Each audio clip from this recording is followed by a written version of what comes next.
नमस्कार सभी को, कैसे हैं आप सभी। सभी का स्वागत है आपके अपने RWA चैनल पर। मैं आरुषि सभी का मोस्ट वेलकम करती हूं। तो जल्दी से आ जाएंगे और आज का प्यारा सा सेशन स्टार्ट करते हैं। कैसे हैं आप सभी जी जी जी। तो बहुत अच्छे से फटाफट से आ जाएं सभी।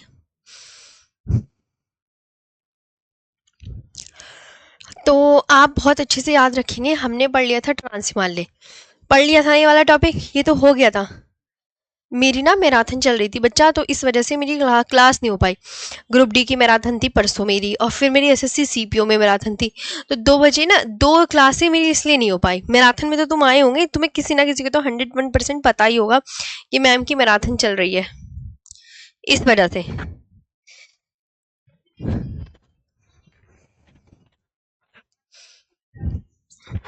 अब यहाँ पर आप बहुत अच्छे से ध्यान देंगे, हिमालय की कितनी श्रेणियां हैं। मैंने ये बोला था कि हिमालय की 3 श्रेणियां हैं, और मैंने पूरा आपको हिमालय के बारे में भी बताया था, विस्तार पूर्वक बताया था, नहीं बताया था, बता दिया था ना। हिमालय के बारे में भी पूरा विस्तार पूर्वक बताया था। अब हम उसके आगे का स्टार्ट करते हैं आज की क्लास में। देखो बहुत ध्यान से, ये मैंने करा दिया था, इसको मैं नहीं कराने की। ये होगा वृहद हिमालय। मैप बना लिया था सबने। पहले ये बताइए, देखिए आपको मैंने सब मैप वगैरह सब बताया था, हिमालय की 3 श्रेणियां, और मैं अपने हाथों से ही आपको मैप बना के दिखाया था ना। बना के दिखाया था, नहीं बना के दिया था। मैम थोड़ा सा रिवीजन करवा दो। एक बात बताओ, जब आप आए हो ज्योग्राफी क्लास में तो आप ही रिवीजन करके आ जाते कि अच्छा मैम ने यहाँ तक पढ़ा दिया है, अब हमें इससे आगे बढ़ना है। तो मैं आपको यहीं से बता दूं, मैप मैंने बना दिया था, मैप में दोबारा नहीं बनाऊंगी बार बार, फिर वही चीजें पढ़ाऊंगी तो टाइम बहुत लग जाता है चीजों को लेकर। Please try to understand. तो वृहद हिमालय, अब वृहद हिमालय के बारे में पढ़ेंगे। हिमालय की 3 श्रेणियां हैं, उनमें सबसे पहले हम पढ़ते हैं वृहद हिमालय को। वृहद हिमालय, पहली बात तो आप कंठस्थ कर लेंगे, दिमाग में बिठा लेंगे कि भैया वृहद हिमालय है क्या। तो मैं आपको मैप दिखा देती हूँ वृहद हिमालय का। आखिर बना के नहीं दिखा सकती तो मेरे पास वैसे मैप तो है ही, क्योंकि लास्ट क्लास में मैंने बना दिया था। ये है आप इसमें से येलो श्रेणी देख रहे हो, येलो कलर की श्रेणी देख पा रहे हो आप, वो है वृहद हिमालय। मैं सामने से हट गई, जो येलो कलर की आप श्रेणी देख पा रहे हो उसको कहते हैं वृहद हिमालय। यहां तक आपको समझ में आई चीजें, किसको कहते हैं। हाँ, इसको कहते हैं वृहद हिमालय। अब ये जो है, इसे पता है इसकी खास बात क्या है, ये सदा बर्फ से ढके रहता है। क्या, सदा बर्फ से ढके रहता है। तो सदा बर्फ से ढके रहने के कारण इसे क्या कहते हैं, बर्फीला हिमालय या हिमाद्री के नाम से जाना जाता है। मतलब कौन सा, येलो कलर का जो है, तो इसे क्या बोलेंगे, बर्फीला हिमालय भी कह सकते हैं, या हिमाद्री भी बोल सकते हैं, या हिमाद्री भी बोल सकते हैं। पहली बात समझ में आई आपको कि वृहद हिमालय किससे ढका हुआ है, सदा बर्फ से ढके रहने के कारण इसे बर्फीला हिमालय या हिमाद्री के नाम से जाना जाता है। यहां तक दिखा, बिल्कुल अच्छे से देखते रहे। इसका विस्तार जो है कहां से कहां तक दिख रहा है, तो आप बोलोगे मैम यहां से शुरू है, देखो। तो आप क्या बोलोगे मैम, पश्चिम में सिंधु नदी के गोर से लेकर और कहां तक जा रहा है, अरुणाचल प्रदेश जा रहा है, अरुणाचल प्रदेश तक जा रहा है, अरुणाचल प्रदेश तक, अरुणाचल प्रदेश तक जा रहा है। तो अरुणाचल प्रदेश में नामचा बरवा तक इसका विस्तार पाया जाता है।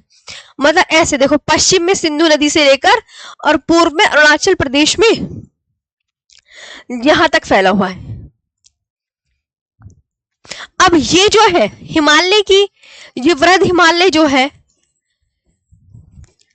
हिमालय की प्राचीनतम श्रेणी है, हिमालय की सबसे प्राचीनतम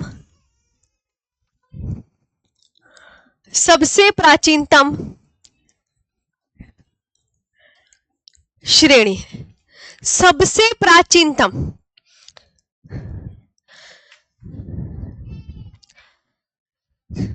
हाँ जी, आप ध्यान से पढ़ो, मन से पढ़ो, जो चीजें मैं पढ़ाती हूँ उनको ध्यान से देखो। मैं आपको एक बात बता दूं, मैं आपको ऐसी ज्योग्राफी पढ़ा रही हूँ कि हर एक टॉपिक, हर एक पॉइंट आपका कवर होगा, ये मेरा प्रॉमिस है आपसे। लेकिन शर्त यह है कि आप भी इसको मन लगा के पढ़ें।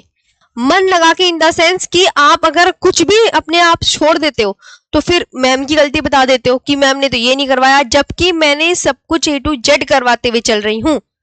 ध्यान रखना ये बात, मैं खुद प्रॉमिस कर रही हूँ आपसे, तो मैं क्यों नहीं कराऊंगी भाई, प्रॉमिस थोड़ी तोड़ूंगी मैं। ओके चलो, तो ये वाली बात समझ में आई। अब ये देखो पहली बात, अब जो वृहद हिमालय है, ये ऊपर वाला येलो कलर का वृहद हिमालय ना, खुद को याद करने पड़ेंगे। और वृहद हिमालय, इसके नीचे कौन सा हिमालय, ये जो नीले कलर का है ये कौन सा हिमालय है, तो आप बोलोगे मैम ये लघु या मध्य हिमालय है। ये नीले वाला कौन सा हिमालय है, लघु या मध्य हिमालय। इसको लेसर या मिडल हिमालय बोलते हैं। ग्रीन वाली है शिवालिक, ग्रीन वाली है शिवालिक। तो लघु या मध्य हिमालय इस वृहद हिमालय से किसके द्वारा अलग हो रहा है, ये क्वेश्चन भी पूछा जाता है। मैं भी रिवाइज करा रही हूँ, लिखने के लिए वो दे रखी है मैंने, लिखने के लिए PDF लेकर आई हूँ ना, उसको लिखना आराम से। तो आप खुद बताओ किसके द्वारा, तो मैंने कहा ये दोनों जो अलग हो रहे हैं, ये वृहद हिमालय लघु या मध्य हिमालय से MCT। MCT का मतलब क्या है, MCT का मतलब क्या है, अभी यहां पर मैं सिर्फ समझा रही हूं।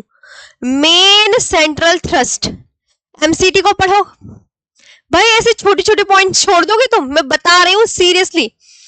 तो आप बोलोगे MCT का मतलब मैम आपने बताया मेन सेंट्रल थ्रस्ट, तो मेन सेंट्रल थ्रस्ट के द्वारा ये अलग होता है, मेन सेंट्रल थ्रस्ट के द्वारा अलग होता है। इसकी औसत ऊंचाई कह सकते हैं कि 6100 मीटर है, वृहद हिमालय की 6100 मीटर। अब इस वृहद हिमालय में ही जितनी ऊंची ऊंची चोटियां हैं, विश्व की सबसे ऊंचा पर्वत तो ये है माउंट एवरेस्ट, तो जितनी भी ऊंची ऊंची चोटियां हैं वो आपको इसी हिमालय में मिलेंगी, वृहद हिमालय में, इसी हिमालय में ही आपको मिलेंगी। जैसे कौन कौन सी मिलेगी, कंचनजंगा हो गई, मकालू, धौलागिरी, अन्नपूर्णा, नंदा देवी, ये सब, नाम चबरवा, जितनी भी ऊंची चोटियां हैं वो आपको इस हिमालय में मिलेंगी। पीले कलर का हिमालय का नाम क्या बताया, भूल गए इतनी जल्दी, शाबाश। तो आप बोलोगे मैम पीले कलर वाले हिमालय का नाम बताया, वृहद हिमालय। तो इतनी बातें समझ में आई जी।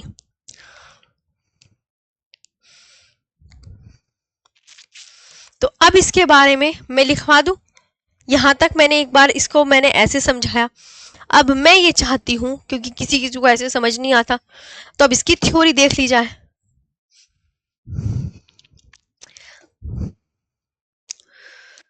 थ्योरी ये है, इस हिमालय को क्या कहते हैं, नहीं सबसे पहले तो इधर आओ, यहां आ जाओ, ये देखो वृहद हिमालय, इसके कितने नाम है, इसके कितने नाम है वृहद हिमालय के, खुद देखो अपनी आंखों से। तो आप बोलोगे मैम इसके जो नाम है वृहद हिमालय के, सर्वोच्च हिमालय, महान हिमालय और हिमाद्री, और इसे बर्फीला हिमालय भी कहते हैं। इसे बर्फीला हिमालय क्यों कहते हैं, क्यों, क्योंकि सदा बर्फ से ढका हुआ है, सदा बर्फ से ढके होने के कारण इसे बर्फीला हिमालय या हिमाद्री की संज्ञा भी दी जाती है। अब बताइए हो गया इतना क्लियर। ऊपर के सारे नाम याद करने हैं आपको, और मैं आपसे क्वेश्चन करती हूँ कि हिमाद्री किस हिमालय को कहा जाता है, तो आप अच्छे से बता देना, वृहद हिमालय को कहा जाता है। किसको, वृहद हिमालय को कहा जाता है। अब वृहद हिमालय क्या है, हिमालय की सबसे प्राचीनतम पर्वत श्रेणी है। तो एग्जामिनर आपसे पूछेगा कि हिमालय की सबसे प्राचीनतम श्रेणी का नाम बताइए, तो हिमालय की सबसे प्राचीनतम पर्वत श्रेणी का नाम क्या है। अब आपको अगर समझ में आ रहा है तो आप मुझे बताइए, बताइए। हाँ जी विशाल, ऐसे भी कह सकते हैं कि ये वृहद हिमालय नंगा पर्वत से लेकर नामचा पर्वत तक फैला हुआ है।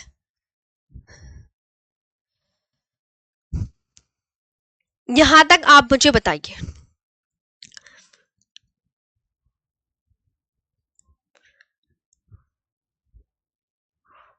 आपको अच्छे से समझ में आया। और हो गया तो मुझे बता देना। इसकी वृद्ध हिमालय की औसत ऊंचाई कितनी है? 6100 मीटर है और इसकी चौड़ाई 120 किलोमीटर से 190 किलोमीटर है। यहां तक क्लियर हुआ। अब ये वाली कि हिमालय की सबसे प्राचीनतम पर्वत श्रेणी कौन सी है, ये इंपॉर्टेंट है, ये एग्जाम में पूछी जाती है। और हिमाद्री किसका नाम है, मैं उसको ही अंडरलाइन कर रही हूं जो एग्जाम में पूछा जाता है, PYQ बनता है, इंपॉर्टेंट है। हिमाद्री किसका नाम है? औसत ऊंचाई याद हो गया। औसत ऊंचाई कितनी है? 6100 मीटर, चौड़ाई 120 से 190 किलोमीटर है। आगे कर दूं? यहां तक हो गया। आगे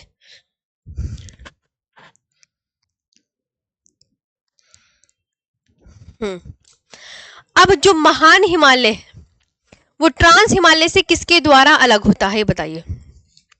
महान हिमालय ट्रांस हिमालय से किसके द्वारा अलग होता है? महान हिमालय ट्रांस हिमालय से, तो ये भी बहुत ज्यादा इंपॉर्टेंट है। महान हिमालय ट्रांस हिमालय से किसके द्वारा? Indus Tsangpo suture zone. और MCT के द्वारा क्या अलग हो रहा था? मेन सेंट्रल थ्रस्ट के द्वारा वो वृद्ध हिमालय लघु या मध्य हिमालय से अलग हो रहा था। अगर आप IST के द्वारा क्या अलग हो रहा है? महान हिमालय ट्रांस हिमालय से। ट्रांस हिमालय हिमालय की श्रेणी थोड़ी है, ये आपको ध्यान से सुनना है, ध्यान से मन लगा के। कुछ कुछ चैप्टर ज्योग्राफी के ऐसे हैं जो हर किसी से याद नहीं होते और वो कभी नहीं आते हैं समझ में, तो आपको बहुत मन लगा के ध्यान से सुनो मेरी बात, जब भी याद होंगे। और एक एक चीज मैं आपको यहाँ पर बिल्कुल डिट्टो पढ़ा रही हूँ कि ऐसा कि आपका बिल्कुल एग्जाम निकल जाए, ये ध्यान रखना। मैं अपनी तरफ से कोई गलती नहीं करूंगी, लेकिन आप अपनी गलती मत करना कोई। अब मैंने बताया कि जैसे विश्व की सर्वाधिक ऊंची ऊंची चोटियां आपको कौन से हिमालय में मिलेंगी, तो आप यहाँ पर क्या आंसर करोगे कि विश्व की सर्वाधिक ऊंची ऊंची चोटियां महान हिमालय में देखने को मिलती हैं। अब क्या नाम लिया मैंने कि मैंने कहा सबसे ऊंची चोटियां कहाँ देखने को मिलेंगी? महान हिमालय में। महान हिमालय में। अब 4 ऑप्शन दे देगा, क्या लघु हिमालय में देखने को मिलती है, तो आप मना कर देंगे, लघु हिमालय में तो देखने को ही नहीं मिलती। तो जैसे माउंट एवरेस्ट, विश्व की सर्वाधिक ऊंची चोटियां, जैसे वो कह रहा है माउंट एवरेस्ट। माउंट एवरेस्ट की हाइट 8848.86। कंचनजंगा हो गई, मकालू, धौलागिरी, मकालू, और लिखवा देती हूँ, देखो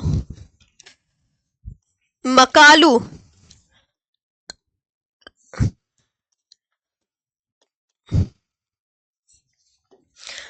धौलागिरी,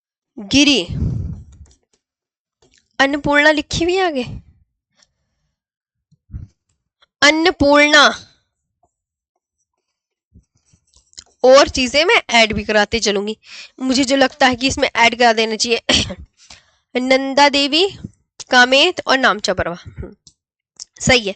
मकालू की हाइट भी लिखनी पड़ेगी, जब हम ऐड करें तो 8481 मीटर हाइट की है। धौलागिरी की height very important, 8172 metre height, ये एग्जाम में पूछा जाता है।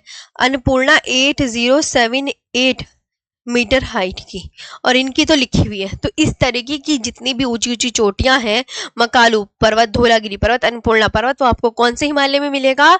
वृहद हिमालय में मिलेगा। क्या आपने यहां तक लिखा? क्या आपको यहां तक समझ में आया? तो जितनी भी ऊंची ऊंची चोटियां हैं वो आपको किस हिमालय में मिलेंगी?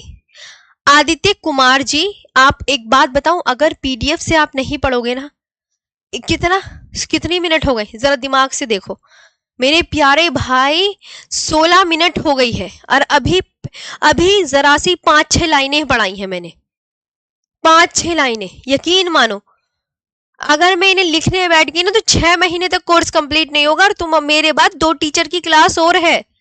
ट्राई टू अंडरस्टैंड, कितनी बार बता दी है एक बात, छोटे बच्चों की तरह मत करा करो कि मैम हाथ से, जो पॉइंट्स ऐड करने हैं वो आपके लिए मैं हाथों से तो लिख रही हूँ, देखो ध्यान से, हाथों से तो लिखती हूँ, पैर से थोड़ी लिखती हूँ। तो PDF इसलिए इंपॉर्टेंट है, 2 टीचर की मेरे बाद क्लास चलेगी, उनकी क्लास नहीं लेनी है आपको, नहीं लेनी तो मैं लिख के पढ़ा देती हूँ हाथों से, आपके ऊपर है, अब ये सब आपके ऊपर है। तो भाई आप बाद में लिख लिया करो ना, नोट नहीं कर पाते, अब ये मेरी हेडेक थोड़ी है आराम से कि अभी तो मुझे मेरे को पढ़ाने दो, आप सब डिस्टर्ब करोगे ना यहाँ पे तो बेफालतू का रायता फैल जाता है चीजों को लेकर। मेरे बाद 2 टीचर की क्लास और है, समझो प्लीज। अब मैं बालतू मुझसे बातें मत करो, पढ़ने पे ध्यान दो। इधर यहाँ देखिए क्या कहा जा रहा है, जो मैं आपसे क्वेश्चन करूं तो मुझे आंसर दो, ताकि मुझे लगे कि हाँ आप मेरी बातें सुन रहे हो बार बार। मुजाहिद एक ही कमेंट्स बार बार नहीं करो। चलो अब बातें मत करना मेरे से बिल्कुल भी, मैं आप लास्ट में देखूंगी आपकी कमेंट्स। टाइम निकल 17 मिनट हो गए हैं, कुछ पूरा हुआ भी वृद्ध हिमालय ही चल रहा है, समझते ही नहीं है। विश्व की सर्वाधिक ऊंची चोटी आपको कहाँ मिलेगी ये बताओ, क्वेश्चन मैं पूछ रही हूँ। तो विश्व की सर्वाधिक ऊंची चोटी आपको कौन से हिमालय मिलेगी, जिसपे मैं अंडरलाइन करूं वो याद करना है। बार बार एक ही चीज बताती हूँ, विश्व की सर्वाधिक ऊंची चोटियां आपको महान हिमालय में मिलेंगी, ये याद करना है भाई। अंडरलाइन तो याद कर सकते हो। अब वो ऊंची चोटियां कौन कौन सी है नाम याद करो, माउंट एवरेस्ट है, कंचनजंगा है, ये इनकी हाइट जरूर याद करनी है सबकी। जिस पे राइट क्लिक कर रही हो याद करना है कि मकालू की हाइट 8481 मीटर हाइट की है और धौलागिरी की 8172, अन्नपूर्णा 8078 मीटर की, नंदा देवी उत्तराखंड में है, कामेत उत्तराखंड में है और नंदा देवी की जो हाइट है 7817 मीटर हाइट की है। कामेत उत्तराखंड में, बस ये आपको ध्यान से याद रखनी है चीजें। नामचा बरवा नामचा बरवा के बारे में क्या याद कर सकते हैं, यह हिमालय की सबसे पूर्वी पर्वत श्रेणी है, तो ये भी आपके लिए बहुत इंपॉर्टेंट है कि यह हिमालय की सबसे पूर्वी पर्वत श्रेणी है।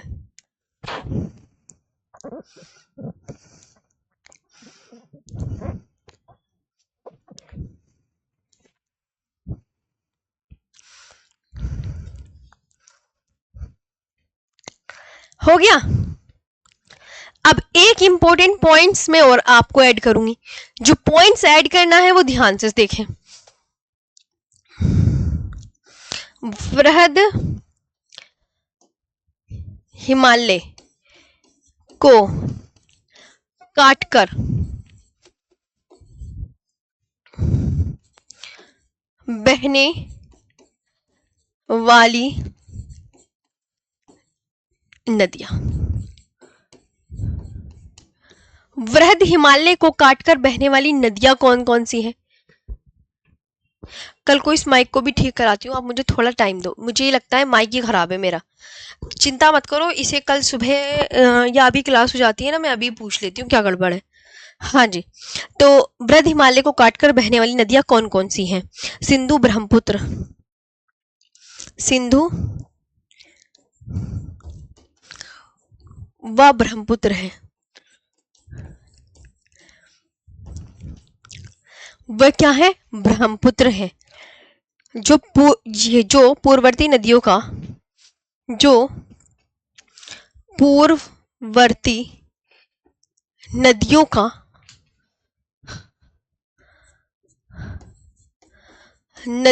का एक अच्छा उदाहरण है।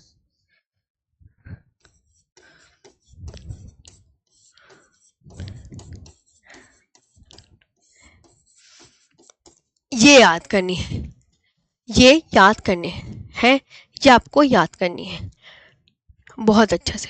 मैम स्टेट भी लिखवा दो, वाह स्टेट भी लिखवा दूं भैया।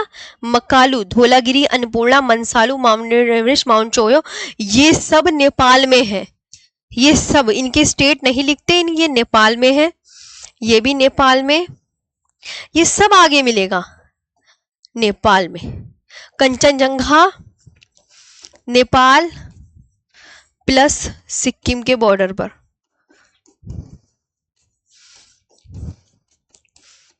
लिख लिया अब स्टेट। माउंट एवरेस्ट नेपाल में, ठीक। आगे बढ़े, आगे देखते हैं। तो वृहद हिमालय क्या है, वरद हिमालय को काटकर बहने वाली नदियां सिंधु व ब्रह्मपुत्र जो पूर्ववर्ती नदियों का अच्छा उदाहरण प्रस्तुत करती हैं। ये भी आपको बहुत अच्छे से याद रखना है, ये काफी इंपॉर्टेंट है। तो इतना क्लियर हो गया? ये बताइए पहले, यस मैम बोल दो अगर हो गया हो तो।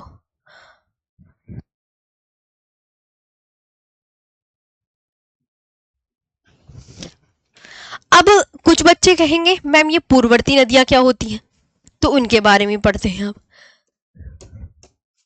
जो इंपॉर्टेंट बातें हैं वो सब होंगी क्लास में ही। मैम अंडरलाइन की जगह स्टार बना दो, अच्छा ठीक है बना देंगे, अंडरलाइन भी है, अंडरलाइन भी आप ध्यान रखना।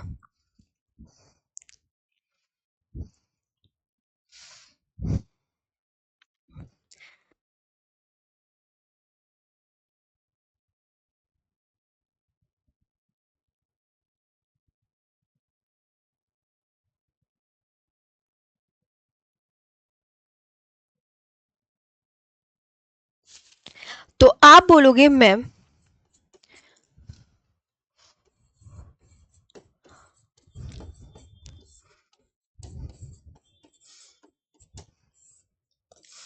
ये नदियां पता कैसी हैं, जो हिमालय जैसे पर्वत के उद्यान से पहले से ही प्रवाहित हो रही हैं।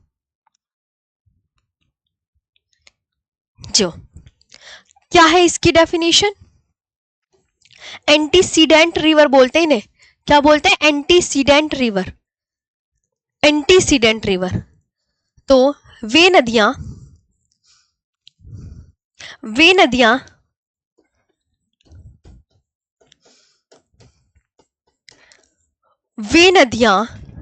जो हिमालय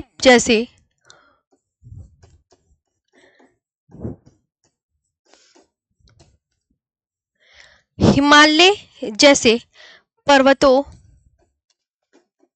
के उत्थान से भी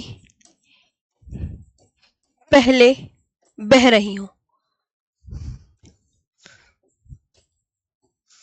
से भी पहले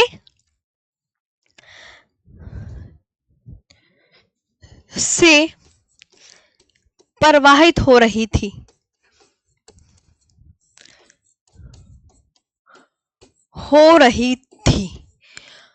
और उत्थान के बावजूद अपने मूल मार्ग से बहती हुई पर्वतों को काटकर गहरी घातें बनाती है, और आज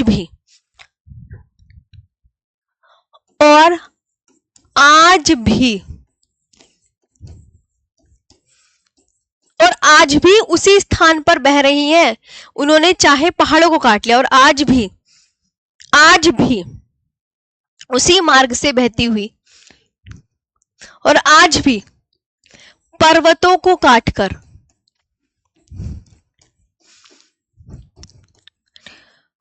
उसी मार्ग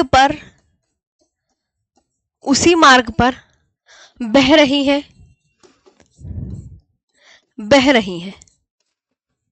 अपनी दिशा ही चेंज नहीं करी। जैसे मैंने क्या लिखवाया एग्जाम्पल में, पूर्ववर्ती नदियों के सिंधु,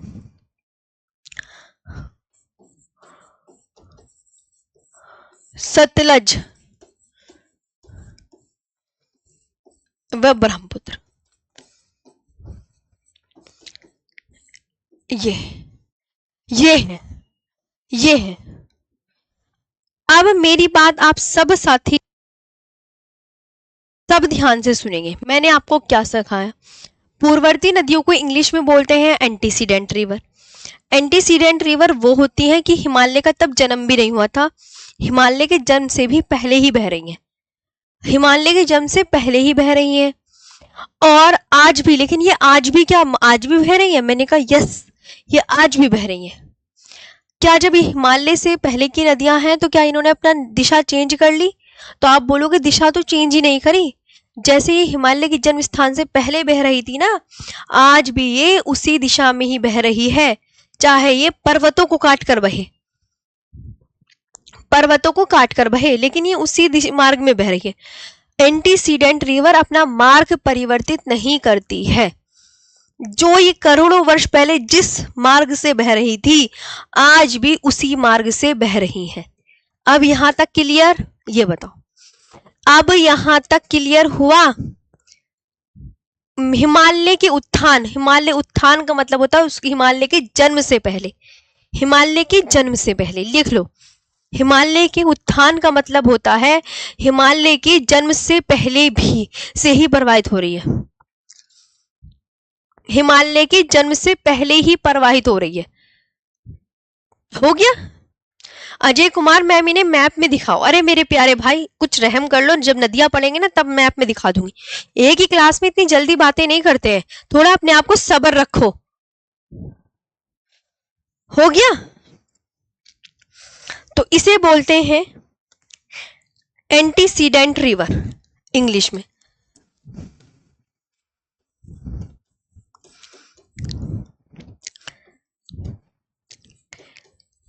इसकी जो इंग्लिश में है मैं बाद में लिख दूंगी क्योंकि बहुत टाइम हो जाएगा।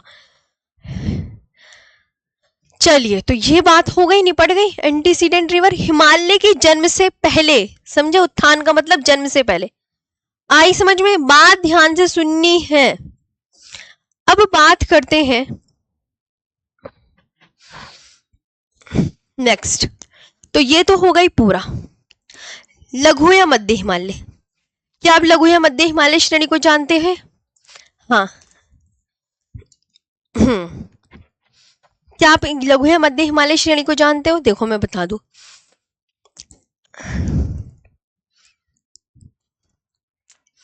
ये है लघु या मध्य हिमालय। कौन सी? नीले कलर की, ध्यान से देखो। कौन सी? नीले कलर की। नीले कलर की है लघु या मध्य हिमालय श्रेणी। नीले कलर की है लघु या मध्य हिमालय श्रेणी। लघु, तो अब मैं आपसे कहने लगी ये आपको कहां मिलेगी? हिमालय की कौन सी श्रेणी के दक्षिण में मिलेगी? ये बताइए, ये हिमालय की कौन सी श्रेणी के दक्षिण में मिलेगी? तो आप बोलोगे मैम ये वृहद हिमालय के दक्षिण में मिलेगी। पहला पॉइंट। लघु या मध्य हिमालय कहां मिलेगी? इसके बारे में मैं यहां लिख दूं, ये वृहद हिमालय के दक्षिण में। दक्षिण में तो मिल रही है, नीले कलर की है ना, तो वृहद हिमालय के लक्ष्य दक्षिण में मिलेगी। अच्छा, इसकी जो कहते हैं चौड़ाई 50 किलोमीटर चौड़ी है और औसतन ऊंचाई तो आपको पता ही है 3000 से 4500 के बीच में होगी। बस अब आपको पता है कि वृहद हिमालय, यहां पर बहुत अच्छे से याद रखना है कि लघु या मध्य हिमालय जो है इसका अन्य नाम क्या है। जैसे इनका नाम, इसका वृहद हिमालय का नाम तो ये था, लघु या मध्य हिमालय को क्या कहते हैं? हिमाचल हिमालय। क्या कहते हैं? हिमाचल हिमालय। हिमालय के इतने अन्य अदर नाम हैं कि आप कंफ्यूज हो जाओगे, इसलिए याद रखना, इसलिए ये सब याद रखना। यहां तक आई समझ में बात? फिर उसके बाद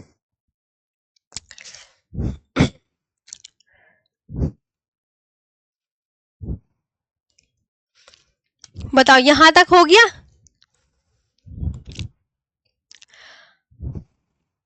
बोर्ड का कलर मैम अभी कोई बात नहीं, मुजाहिद ये पढ़ लो भाई ऐसे करके ना कि बोर्ड का कलर। अरे मेरे भाई इधर देखो, तो इसे वृहद लघु या मध्य हिमालय को क्या कहते हैं? क्या नाम है इसका? वेरी गुड, शाबाश, हिमाचल हिमालय कहते हैं। इसके बारे में दूसरी बात याद रखनी है कि कश्मीर घाटी में, कहाँ की बात चल रही है? इधर की बात चल रही है कश्मीर घाटी की।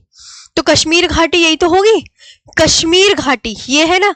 तो कश्मीर घाटी में हिमोड़ निक्षेप द्वारा, हिमोड़ निक्षेप, निक्षेप का मतलब होता है जमाव, हिमोड़ निक्षेप, हिमोड़ निक्षेप, निक्षेप का मतलब जमाव के द्वारा निर्मित संरचना को क्या कहते हैं? यहाँ पर करेवा कहते हैं।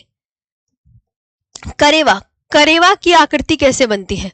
अब यह केसर की खेती के लिए अधिक प्रसिद्ध है। ये जो करेवा है यह किसके लिए अधिक प्रसिद्ध है? केसर की खेती के लिए। केसर की खेती के लिए अत्यधिक प्रसिद्ध, अत्यधिक प्रसिद्ध है। क्या है? केसर की खेती के लिए अत्यधिक प्रसिद्ध। तो ये आपको याद रखना है। मैंने आपको क्या बोला कि कश्मीर, कश्मीर घाटी में, कश्मीर घाटी में हिमोड़ निक्षेप द्वारा, किसके द्वारा? हिमोड़ निक्षेप द्वारा, हिमोड़ निक्षेप द्वारा जो संरचना बनती है हिमोल निक्षेप द्वारा जो संरचना बनती है उसको क्या बोलते हैं? करेवा। करेवा क्या है? संरचना। संरचना किसके द्वारा निर्मित? हिमोल निक्षेप द्वारा निर्मित, तो इसलिए इसे क्या बोलते हैं? करेवा। और यह किसकी खेती के लिए अत्यधिक प्रसिद्ध है? केसर की खेती के लिए बहुत फेमस। आगे तो अब मैं इसको एक एक करके यहां पर लिखा देती हूं। देखिए कहाँ है लघु या मध्य हिमालय। यहां पे ध्यान देंगे लघु या मध्य हिमालय। लघु या मध्य हिमालय को इंग्लिश में क्या बोलते हैं? सबसे पहली बात तो आप बोलोगे मैम इसे बोलते हैं लेसर या मिडल हिमालय।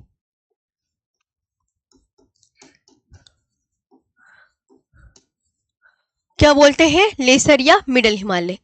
यह हिमालय, इसका नाम क्या है? अब आपको ये पता होना चाहिए ना, तिब्बतन हिमालय किसका नाम है, हिमाद्री किसका नाम है, हिमाचल हिमालय किसे कहते हैं, बर्फीला हिमालय किसे कहते हैं, तुम इनमें कंफ्यूज हो जाओगे। हाँ जी,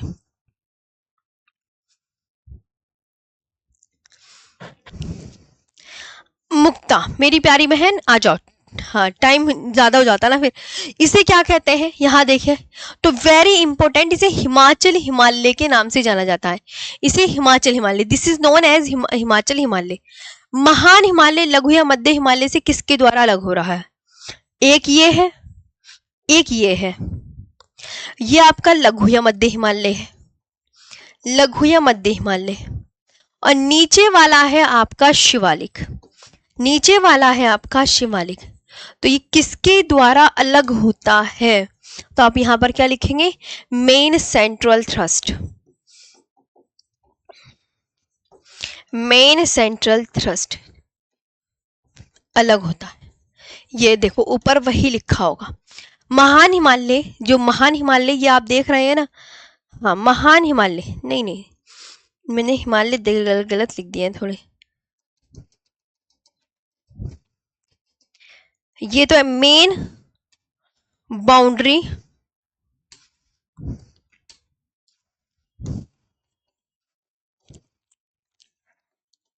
फोल्ड, इसके द्वारा अलग। अब इसके ऊपर एक और हिमालय है ऐसे करके, इसे बोलते हैं वृहद हिमालय। तो वृहद हिमालय इससे होता है मेन सेंट्रल थ्रस्ट द्वारा अलग, एमसीटी।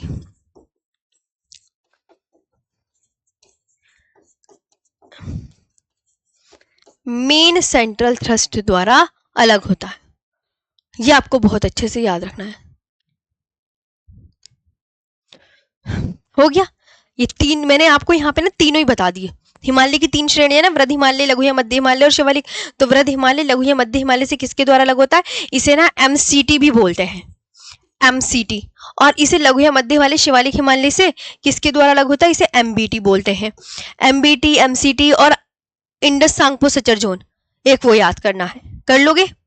तो ये आपको ध्यान रखना है। तो महान हिमालय लघु या मध्य हिमालय से किसके द्वारा अलग होता है? तो इस पे अंडरलाइन में कर रही हूं, मेन सेंट्रल थ्रस्ट, ये इंपॉर्टेंट है। हिमाचल हिमालय का जो नाम है ये वेरी वेरी इंपॉर्टेंट है, ये याद रखना है।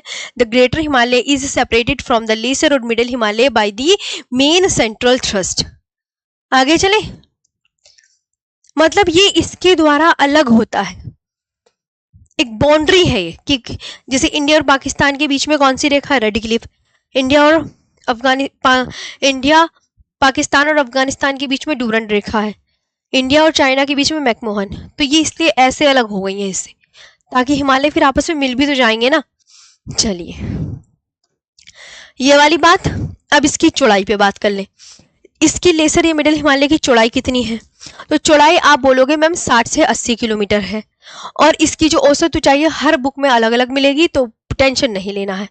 तो आप क्या बोलोगे? 3000 से 4500 मीटर की। और ये लघु या मध्य हिमालय कितनी श्रेणियों से मिलकर बना है? Very very important question. तो लघु या मध्य हिमालय जो है वो कितनी श्रेणियों से मिलकर बना है? 5, ये याद रखना है, ये इंपॉर्टेंट। उन पांचों के नाम बहुत इंपॉर्टेंट है। क्या है? पीर पंजाल है, धौलाधर, नागटिब्बा, मसूरी व महाभारत रेंज। पीर पंजाल आपको किस स्टेट में मिलेगी? यूनियन टेरिटरी जम्मू कश्मीर में मिलेगी। धौलाधर, धौलाधर हिमाचल प्रदेश में ना,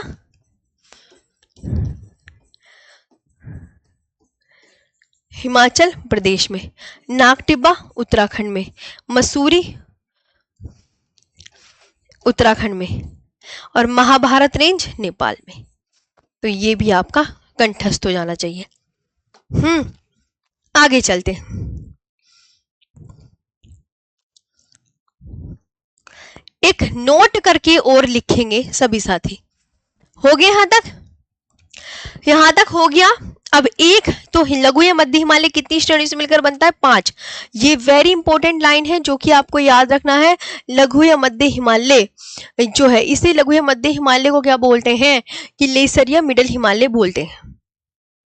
लेसर या मिडल हिमालय बोलते हैं। अब ये ध्यान, इसे क्या बोलते हैं? लेसर या मिडल हिमालय। इसके बाद एक बात और लिखेंगे नोट करके। नोट में कश्मीर घाटी में, कश्मीर घाटी में क्या है? हिमोल निक्षेप। कश्मीर घाटी में हिमोल निक्षेप द्वारा, कश्मीर घाटी में हिमोल निक्षेप द्वारा क्या बनती है? क्या बनती है बताओ? फटाफट आंसर देंगे। हिमोल निक्षेप द्वारा क्या बनती है? कश्मीर घाटी में हिमोल निक्षेप द्वारा निर्मित संरचना को करेवा कहते हैं। क्या कहते हैं? करेवा। यह खेती, यह केसर की खेती के लिए, करेवा जो है वो किसके लिए प्रसिद्ध है? आप मुझे कमेंट सेक्शन में बताओ। यह है केसर की खेती के लिए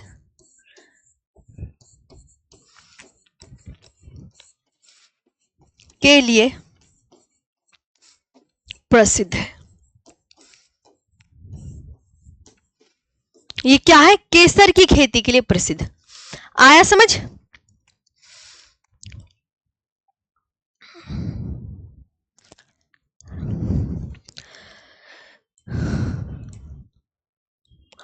अब एक और बात, आगे चलते हैं।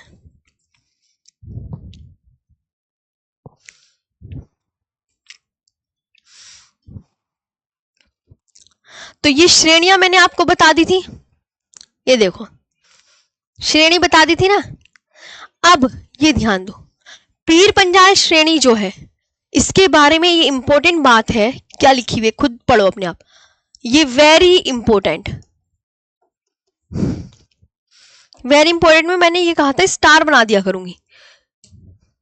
पीर पंजाल श्रेणी लघु या मध्य हिमालय की क्या है? सबसे लंबी पर्वत श्रेणी। ये पूछा जाता है, ये पूछा जाता है। तो अब आपसे क्वेश्चन मैं कर रही हूं, लघु या मध्य हिमालय की सबसे लंबी श्रेणी का नाम बताओ क्या है? लघु या मध्य हिमालय की सबसे लंबी श्रेणी का नाम बताओ क्या है?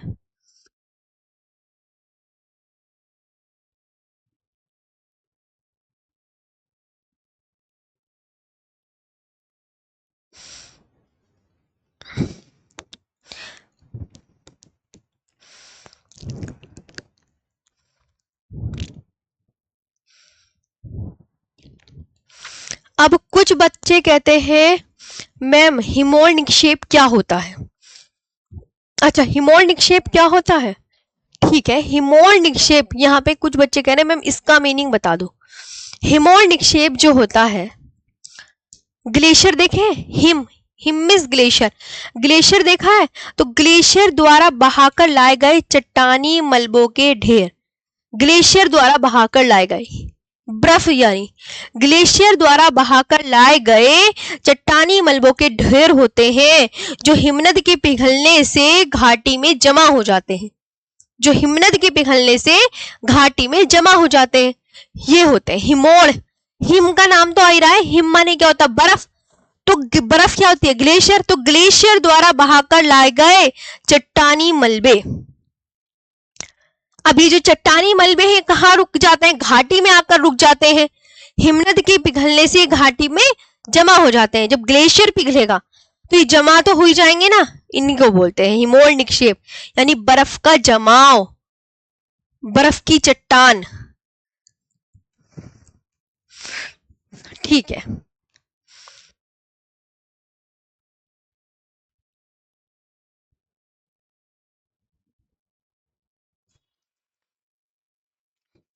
अब करेवा क्या होता है ये इसके बारे में पूछेंगे। तो करेवा जो है ये याद रखेंगे, कश्मीर हिमालय में पाए जाने वाले ऊंचे सपाट शिखर वाले पठार है जो पुरानी झीलों के निक्षेप से बने होते हैं। और यहाँ पे केसर हो गया और खूब सारे मेवे जो अलग अलग टाइप के होते हैं, ये उसकी खेती के लिए काफी इंपॉर्टेंट माना जाता है ये करेवा। अब आप बताओ करेवा समझ में आया क्या होता है? ध्यान समझने पे ज्यादा दो, बेसिक से पढ़ रहे हैं। करेवा आपको समझ में आ गया कि मैम ने बताया कि कश्मीर हिमालय में पाए जाने वाले ऊंचे सपाट शिखर, सपाट शिखर होता है जिनका नुकीला शिखर नहीं होता, सपाट शिखर वाले पठार, सपाट शिखर वाले पठार जो पुरानी झीलों के निक्षेपों से बने होते हैं, जो पुरानी झीलों के जमा होने से बन जाते हैं। और इसमें रेत, गाद, चिकनी मिट्टी और बजरी ये शामिल होता है। तो इसमें आप केसर की और अन्य मेवों की खेती कर सकते हैं। चलिए, केसर तो तुम सबको पता ही होगा, खाते हैं ना, दूध में डाल दो अच्छा रहता है ये सब। तो ये आपकी कहानी ये थी। पीर पंजाल समझ में आई? पीर पंजाल श्रेणी लघु या मध्य हिमालय की सबसे लंबी पर्वत श्रेणी है। जितने भी घूमने की जगह है, तुम घूमने जाओगे, कहाँ जाओगे, कहाँ जाओगे तुम सब घूमने? तो आप बोलोगे मैम हम घूमने तो बाहर ही जाते हैं। तो ये सारी घूमने की जगह आपको लघु या मध्य हिमालय में ही मिलेंगी। जितने भी स्वास्थ्यवर्धक पर्यटन स्थल है ना, जैसे शिमला, अल्मोड़ा, रानीखेत, नैनीताल, दार्जिलिंग, सभी लेसर या मिडिल हिमालय में स्थित है। जितने भी टूरिस्ट प्लेस हैं, शिमला, अल्मोड़ा, रानीखेत, नैनीताल, तो जितने भी पर्यटक स्थल हैं, एग्जामिनर क्वेश्चन करेगा कि जितने भी पर्यटक स्थल हैं वो आपको कौन से हिमालय में मिलेंगे। करेवा को इंग्लिश में करेवा ही बोलते हैं, मुक्ता इंग्लिश में मैं लिख दूंगी क्योंकि ऐसे बहुत टाइम हो जाएगा। फिर पीडीएफ में इंग्लिश बाइलिंगुअल ही लिखा मिलेगा, बाद में क्लास ऑफ होने के बाद ना ऐड कर दूंगी इंग्लिश में पॉइंट्स। तो शिमला, अल्मोड़ा, रानीखेत, नैनीताल व दार्जिलिंग, तो टूरिस्ट प्लेस आपको कौन से हिमालय में मिलता है मुझे कमेंट सेक्शन में ये बता दो, फिर हम आगे पढ़ेंगे। चलिए फिर आगे बात करें, ये हो गई।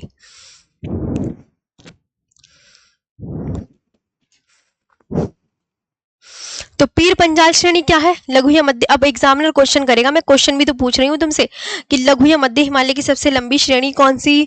तो पीर पंजाल श्रेणी। उसके बाद दूसरा पूछा जाएगा, उसके बाद जितने भी पर्यटक स्थल है जैसे शिमला हो गया, अल्मोड़ा हो गया, रानीखेत हो गया, नैनीताल हो गया, दार्जिलिंग हो गया, ये आपको लेसर या मिडिल हिमालय मिलेंगे हैं। ये आपको याद रखना है। चीजें, पर्यटक स्थल कहाँ मिलेंगे, कौन से हिमालय में, लेसर या मिडिल हिमालय में। पीर पंजाल श्रेणी के बारे में क्या बताया मैडम ने कि ये लघु या मध्य हिमालय की सबसे लंबी पर्वत श्रेणी है। लघु या मध्य हिमालय कितनी श्रेणियों से मिलकर बना है? 5 श्रेणियों से। वही 5 ही तो लिख के आओगे जो मैंने 5 ही बताई, कौन कौन सी? धौलाधर, पीर पंजाल, नागटिबा, मसूरी व महाभारत रेंज। ऐसे याद करना है। लघु या मध्य हिमालय शिवालिक से किसके द्वारा अलग होता है? एमबीटी, मेन बाउंड्री फॉल्ट द्वारा। करेवा क्या होता है बता दिया ना। चलिए, अब जितने भी घास के मैदान है, जम्मू कश्मीर में घास के मैदान मिलते हैं। कौन कौन से जम्मू कश्मीर में घास के मैदान? खुद पढ़ो। गुलमर्ग है, सोनमर्ग है और तानमर्ग है। हिमाचल प्रदेश में घास के मैदानों को प्यार कहते हैं। बुग्याल उत्तराखंड में मिलते हैं घास के मैदान। तो इन घासों के मैदान आप याद करने हैं। हैप्पी मुझसे कह रहा है मैम बाल्टोरो ग्लेशियर कहाँ पाया जाता है? ऐसे बच्चों को ही याद नहीं होती चीजें। मैं ग्लेशियर, अभी बाल्टोरो ग्लेशियर की बात कर रही हूँ। ग्लेशियर जब हम पढ़ेंगे ना तो काराकोरम श्रेणी पर स्थित 10 ग्लेशियर है। ससाइमी, सियाचिन, हिस्पर, ब्याफो, बाल्टोरो, चोमोलुंगमा, खुर्दोबिन, रीमो, पुनमा। लेकिन सबर करो थोड़ा, आने दो उस चैप्टर पे। जो पढ़ाती हूँ पहले उस पर देखा करो ध्यान, फिर ऐसी तो तुम भूल जाते हो, फिर कहते हो मैम हमें कुछ नहीं आता। तुम ध्यान ही कहीं और लगाओगे तो तुम्हें कैसे समझ में आएगा? अभी तुम पढ़ रहे हो, उधर को देख रहे होंगे, कोई चलता हुआ जा रहा होगा उसके देख रहे होंगे, कोई हंस रहा होगा उसकी देख रहे होंगे, ऐसे नहीं आने का समझ में। मैंने आपसे जब कह रही हूँ कि हिमाचल प्रदेश में कौन से घास के मैदान मिलेंगे, तो मैं कुछ कह रही हूँ तो उसका आंसर दो, तब यकीन मानूंगी कि आप पढ़ रहे हो अच्छे से। वरना मुझे क्या पता चला? कमेंट सेक्शन में आंसर देते रहो तो मुझे लगेगा भी पढ़ रहे हो। उत्तराखंड में कौन से घास के मैदान मिलेंगे? नाम क्या लिखा है उत्तराखंड में कौन से घास के मैदान मिलेंगे? बुग्याल। हिमाचल प्रदेश में कौन से मिलेंगे? बयार। और जम्मू कश्मीर में कौन से मिलेंगे? गुलमर्ग, तानमर्ग, सोनमर्ग। एक मैंने कहा कि पर्यटन स्थल में, वो कहता मैं तो अपने गांव में घूमने जाऊंगा। सब्र कर लो थोड़ा। चलिए आगे चले। तो घास के मैदान जो है उनके नाम याद करने हैं, जितने भी पर्यटक स्थल है वो याद करने हैं। करेवा क्या होता है, केसर क्या होता है, सब बता दिया। आगे बात करते हैं शिवालिक। अब आगे है लास्ट और अंतिम हिमालय की तीसरी श्रेणी, जिसका नाम है शिवालिक। ये क्या है? हिमालय की सबसे दक्षिणतम श्रेणी है, नहीं है? बताओ खुद। Very good. हिमालय की सबसे दक्षिणतम भी है और हिमालय की सबसे नवीनतम भी है। इसकी उत्पत्ति कैसे हुई? इसकी उत्पत्ति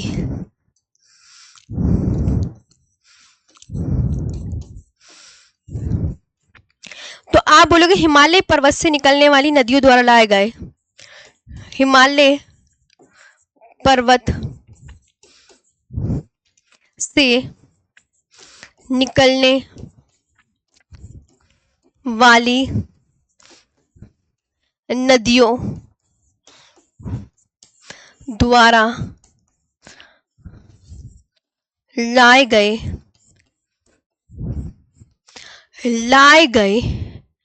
अवसादों के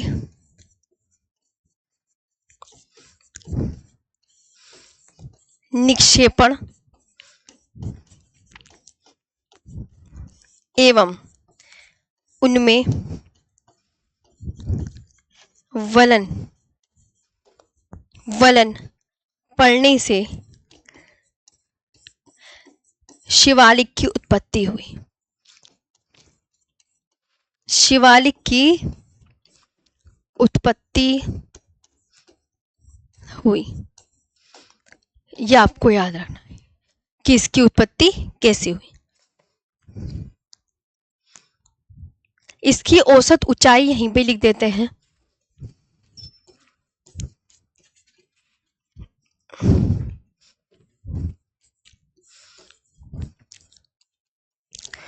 (600 से 1500 मीटर हाइट का। ये 600 से 1500 मीटर हाइट की। ओके, इसकी उत्पत्ति।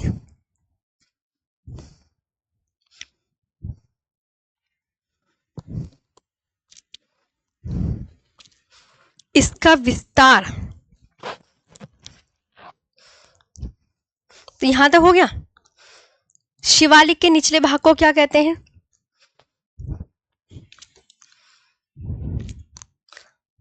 इसकी औसत ऊंचाई मैंने आगे लिखी है,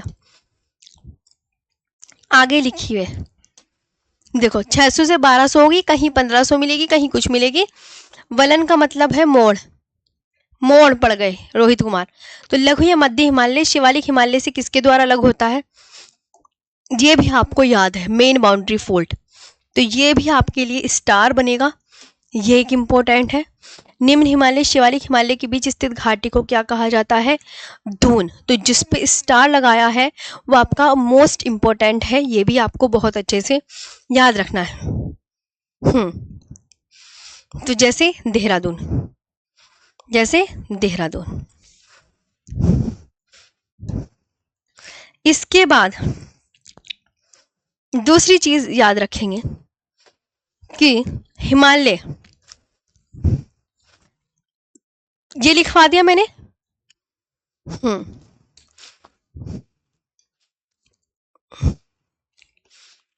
शिवालिक के निचले भाग में क्या मिलेगा? शिवालिक के अगर निचले भाग में आपको मिलता है भाबर, तराई, फिर उसके बाद बांगर, फिर खादर, ये क्षेत्र देखने को मिलते हैं। तो उत्तर भारत के विशाल मैदान को 4 भागों में बांट कर पढ़ते हैं ना, भाबर, तराई, बांगर, खांदर, वो पढ़ेंगे। तो शिवालिक के दक्षिण में हमें क्या देखने को मिलता है? आप बोलोगे मैम शिवालिक के दक्षिण में हमें देखने को मिलता है भाबर, तराई, बांगर, खादर। अब जब हम उत्तर भारत का विशाल मैदान पढ़ेंगे ना अभी 3-4 दिन बाद, तो उसमें हम पूरा डिटेल में अच्छे से कवर करेंगे भाबर, तराई, बांगर, खादर। अब बताओ, ये आपको हिमालय की तीनों श्रेणियां याद हो गई? हिमालय की तीनों श्रेणियां ही हुई हैं, देख लो इतने कम समय में 1 घंटे की क्लास में। क्या आपको यहां तक सब समझ में आया?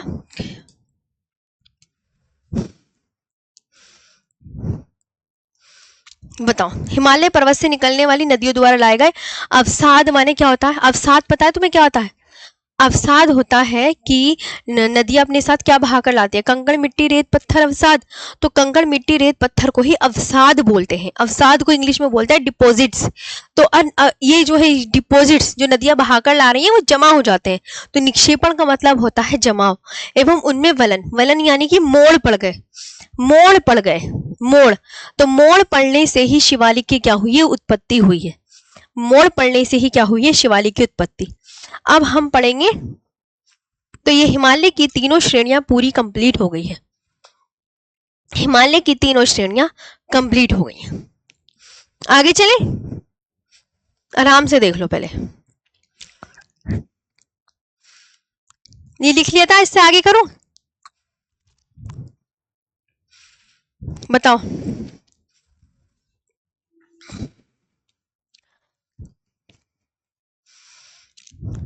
ये लिख लिया?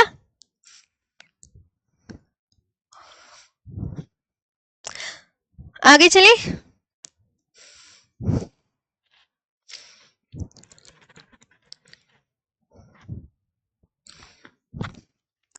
तो दिस हिमालय की सबसे नवीनतम पर्वतश्रेणी, newest mountain range of the Himalaya, और southernmost mountain range of the Himalaya कौन सी है? ये याद रखना है। आगे आगे बात करते हैं। अब आता है, इसके बाद हिमालय की तीनों श्रेणियां पूरी कंप्लीट हो गई हैं। अब आती है उत्तर पूर्वी हिमालय। तो उत्तर पूर्वी हिमालय क्या होता है? अब हमें क्या पढ़ना है?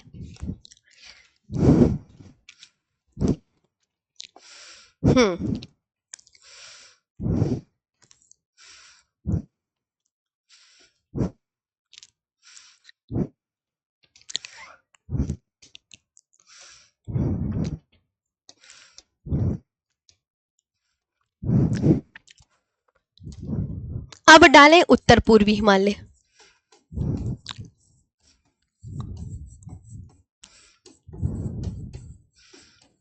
क्या है ये उत्तर पूर्वी हिमालय?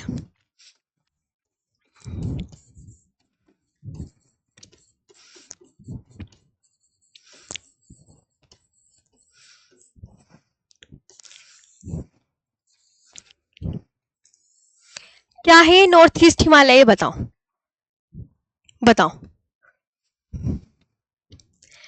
क्या है?